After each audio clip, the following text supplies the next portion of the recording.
नमस्कार। आज की इस चर्चा में हम एक ऐसी जबरदस्त कहानी के बारे में बात करने वाले हैं जहां एक आम औरत का विश्वास और प्यार सीधे साक्षात मृत्यु के देवता से टकरा जाता है। ये सिर्फ एक पुरानी पौराणिक कथा नहीं है, ये प्रेम और दृढ़ संकल्प की एक ऐसी मिसाल है जो आज भी प्रेरणा देती है। तो चलिए उस महाकाव्य को समझते हैं जहां एक पत्नी ने अपने पति की जान बचाने के लिए वाकई काल का रास्ता ही रोक लिया था। अब देखिए, यहाँ सबसे बड़ा और नाटकीय सवाल ये उठता है, क्या सच में एक आम इंसान का समर्पण मृत्यु के देवता को मात दे सकता है? जरा सोचिए, कैसे एक महिला ने बिना किसी अस्त्र शस्त्र के सिर्फ और सिर्फ अपने तर्क, कर्तव्य और निष्ठा के दम पर यमराज को उन्हीं के बनाए नियमों में उलझा दिया। ये जानना सच में बेहद रोमांचक है। तो आइए इस कहानी के पहले भाग की ओर बढ़ते हैं, मृत्यु के देवता। और यहाँ से आता है हमारा दूसरा भाग, राजकुमारी और एक ऐसी भविष्यवाणी जिसने सब बदल दिया। तो कहानी कुछ ऐसी है। राजकुमारी सावित्री ने अंधे राजा के निष्कासित बेटे राजकुमार सत्यवान को अपना जीवन साथी चुना। सब कुछ ठीक लग रहा था, पर तभी इस कथा में एक भयंकर मोड़ आता है। देवऋषि नारद एक चेतावनी लेकर आते हैं। उन्होंने बताया कि सत्यवान भले ही 1000 सद्गुणों के सागर हैं, पर उनमें एक सबसे बड़ा दोष है, और वो ये कि ठीक 1 साल बाद उनकी मृत्यु निश्चित है। इस भविष्यवाणी ने एक अजीब से तनाव पैदा कर दिया, लेकिन सावित्री का फैसला अटूट था। वो पीछे नहीं हटी। शादी के बाद वो 1 साल का समय बड़ी तेजी से बीता, और जब उस निश्चित मृत्यु के दिन में सिर्फ 3 दिन बचे थे, तब सावित्री ने एक बेहद ही कठिन त्रिरात्रा व्रत शुरू किया। मतलब लगातार 3 दिनों तक बिना कुछ खाए पिए एक ही जगह पर खड़े रहना। ये सच में उनके अटूट संकल्प को दर्शाता है। और आखिरकार नियति का वो दिन और तय की गई वो दोपहर आ ही गई, जिसके बाद सब कुछ बदलने वाला था। अब यहाँ से शुरू होता है तीसरा भाग, एक आत्मा की वापसी। जंगल में लकड़ियां काटते वक्त अचानक सत्यवान ने अपनी आखिरी सांस ली, और जैसा कि तय था, साक्षात यमराज अंगूठे के आकार की उनकी आत्मा को निकालकर दक्षिण दिशा की ओर चल पड़े। पर सावित्री, वो बिल्कुल नहीं डरी। वो निडरता से उनके पीछे पीछे चलने लगी। यहाँ सबसे दिलचस्प बात यह है कि सावित्री ने यमराज के साथ कोई युद्ध नहीं किया, बल्कि उन्होंने धर्म और सत्य पर आधारित ऐसे कमाल के तर्क दिए जिन्हें सुनकर खुद यमराज भी दंग रह गए। उन्होंने समझाया कि सत्य और तपस्या ही इस सृष्टि का आधार हैं, और उनकी इस फ्लॉलेस बातचीत ने कानून के देवता को पूरी तरह प्रभावित कर दिया। और यहाँ हम देखते हैं सावित्री की असली चतुराई। यमराज ने प्रसन्न होकर उन्हें वरदान मांगने को कहा। सावित्री ने एक के बाद एक 5 वरदान मांगे। पहले अपने सासुर की नेत्र ज्योति और उनका खोया हुआ राज्य वापस मांगा, फिर अपने पिता के लिए 100 वीर पुत्र मांगे, और उसके बाद, ध्यान दीजिएगा, उन्होंने खुद के लिए 100 पुत्र मांगे।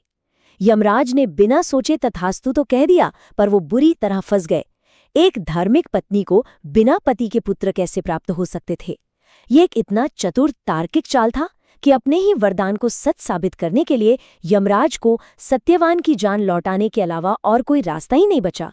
साथ ही उन्हें इस जोड़े को धार्मिक अनुष्ठान करने के लिए 400 साल का जीवन भी देना पड़ा। है ना कमाल? चलिए अब इस चर्चा के चौथे भाग की तरफ मुड़ते हैं, सावित्री व्रत पर्व। सदियों पुरानी ये कथा आज बस किताबों में नहीं रह गई है, बल्कि इसने एक आधुनिक हिंदू त्योहार का रूप ले लिया है। आज भी महिलाएं अपने पतियों की लंबी उम्र के लिए सावित्री व्रत रखती हैं। और भारत की विविधता देखिए, उत्तर प्रदेश, बिहार, ओडिशा और नेपाल में ये ज्येष्ठा महीने की अमावस्या यानी नए चांद के दिन मनाया जाता है। वहीं महाराष्ट्र, गोवा, गुजरात और कर्नाटक में इसे वट पूर्णिमा के नाम से पूर्णिमा के दिन मनाते हैं। चांद के हिसाब से तिथियां अलग जरूर हैं, पर इनके पीछे की भावना बिल्कुल एक जैसी है। इस पूरी पूजा विधि में एक वृक्ष को बहुत ही पवित्र माना जाता है, और वो है वट वृक्ष यानी बरगद का पेड़। इसे सिर्फ इसके औषधीय गुणों या राष्ट्रीय प्रतीक के रूप में ही आदर नहीं मिलता, बल्कि कथा के अनुसार यही वो फिजिकल जगह थी जिसके नीचे बैठकर सावित्री ने अपनी आत्मिक शक्तियों से यमराज का सामना किया था। आज भी महिलाएं इस पेड़ को जल चढ़ाती हैं और इसके चारों ओर धागा बांधकर वृक्ष और उस पुरानी परंपरा दोनों का सम्मान करती हैं। अब आते हैं हमारे आखिरी और 5वें भाग पर, पूजा के 16 चरण। ये जो आधुनिक पूजा का ढांचा है ना, ये मुख्य रूप से स्कंदा पुराणा से लिया गया है। इसे षोडशोपचारा कहते हैं, यानी 16 चरणों वाली पूजा। इसकी शुरुआत होती है आह्वान से, जिसमें ध्यान लगाकर ब्रह्मा और सावित्री जैसे देवताओं को उनके आसन पर बुलाया जाता है।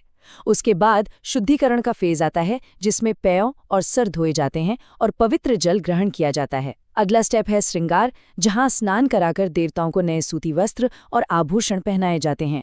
और फिर बारी आती है समर्पण की, जिसमें चंदन, अक्षता और सुगंधित फूल अर्पित किए जाते हैं। एक-एक चरण कितने ध्यान से बनाया गया है। इन 16 चरणों के अलावा भी पूजा में कुछ बेहद खास भौतिक सामग्रियां होती हैं, जैसे कि पंचामृत, जो दूध, दही, शहद, घी और चीनी का एक पवित्र मिश्रण होता है। उसके अलावा सौभाग्य द्रव्य, जिसमें हल्दी, कुमकुम और सिंदूर शामिल होता है, और तंबूला यानी पान के पत्ते और सुपारी। पर यहाँ सबसे अनोखा और दिलचस्प उदाहरण हमें उड़ीसा से देखने को मिलता है। वहाँ एक पीसने वाले पत्थर को, जिसे सिला पुआ कहते हैं, उसे साक्षात सावित्री का प्रतीक मानकर उसकी पूजा की जाती है। ये क्षेत्रीय विविधता इस परंपरा को और भी खास बना देती है। तो अब इन सब बातों को जोड़कर देखें तो आखिर में एक बहुत ही गहरा सवाल उठता है, कैसे एक हजारों साल पुरानी कथा आज भी हमारे जीवन, हमारे प्रेम और हमारी आध्यात्मिकता को आकार दे रही है। सावित्री का ये अटूट प्रेम हमें वाकई ये सोचने पर मजबूर कर देता है कि सच्ची निष्ठा और धर्म नियति को भी चुनौती दे सकते हैं। मुझे पूरी उम्मीद है कि इस विश्लेषण से आपको इस महान पौराणिक कथा और उसके आज के प्रभाव को समझने का एक बिल्कुल नया नजरिया मिला होगा। ये सच में चिंतन का एक बहुत गहरा विषय है और इस चर्चा का हिस्सा बनने के लिए आपका बहुत बहुत धन्यवाद।